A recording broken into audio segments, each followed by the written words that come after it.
TK impression. Uh-oh. Hey folks, how you doing? I'm now going to do the stand-up some folks said I should have done when I came back after 9 months off. Just folks who said that. Don't now complain I'm exploiting my scandal to make me go away again. Because that's what you've been doing, to give the women among you a scapegoat for the worst abuse other men put you through, not even me. And the men a way to hit on those women by grandstanding on my shame. You know, since the New York Times exposed my behavior, what gets me is fans saying, I looked up to you, and I'm so disappointed. Because all I could think is, why'd you read it then? You knew from an ominous headline in America's most credible paper, 2 things already. It was going to say bad things about me, and it was all going to be true. I can't deny it. Why would you do that to yourself?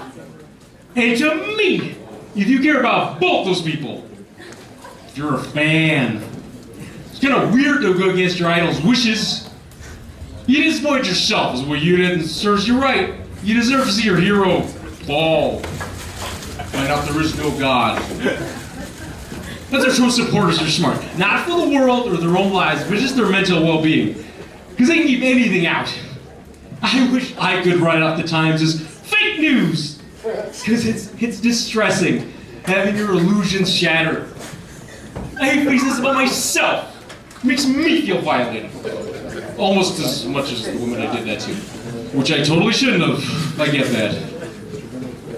But if you're gonna know I did something wrong, know the whole story, so you know how not bad I was. They're grouping me with Harvey Weinstein. I didn't rape anybody. Let's get that out of the way. I was creepy, maybe. Not criminal. If you don't know, I asked women if I could masturbate in front of them. I asked them. And in a few cases did it without asking. Okay, but would have totally stopped if they'd said anything, so... Be clear, ladies.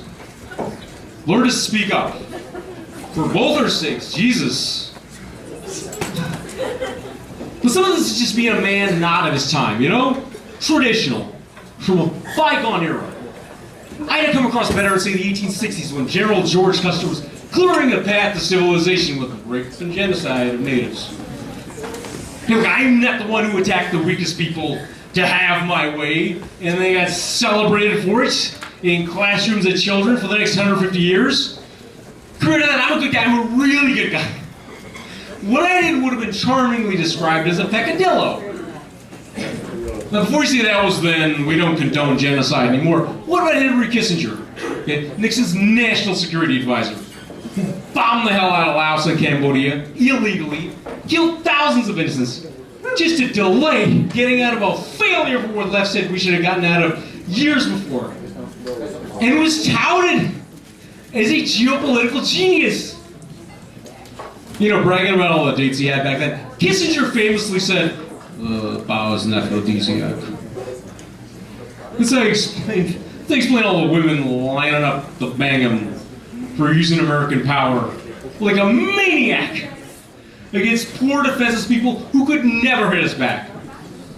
He's treated better than war protesters who were right the whole time. They're right the whole time about the most pressing moral issue of their generation. And we're mocked for it. Get out of here, Pinko! He's treated better than veterans who suffered trauma carrying out his orders and ended up homeless drug addicts. He's a war criminal, but people will rather be seen hanging out with him than me. Because I hate being grouped with the worst people, man. Unless it means being grouped with the worst people. Because they're treated the best in our sick society. And look, I get the way misconduct to a dark side that scared people, but there was some restraint. You know how desperate I have to be to go, man, masturbate in front of you? You try it! It's hard, isn't it? It was hard for me too. I'm not a psycho. You know how much rehearsal it took to make that sound not rehearsed? So even at a shot? Because if you hesitate, she's gonna know something's up, but you feel bad and realize she probably shouldn't. You need total confidence. And you gotta admire the work ethic it took to become that creepy. Also, I never touched him. I wasn't like Bill Clinton, like, come here and suck it. I didn't stick cigars in their vaginas. I stayed out of shooting distance. Hey, look, say what you will about me. There's no stained dress waiting as evidence. I didn't ask for sex. I think you're crazy sexual fantasy. I'm betting sex is involved. And I didn't get anywhere near that. I was always at least one step removed from that. Still watching my fantasy, not living it. You gotta give me that. We're tossing it with a shred of dignity. You gotta respect my respect for the women. Okay, that was my Louis C.K. Oh, thank you for listening, Frank. Oh, thank you.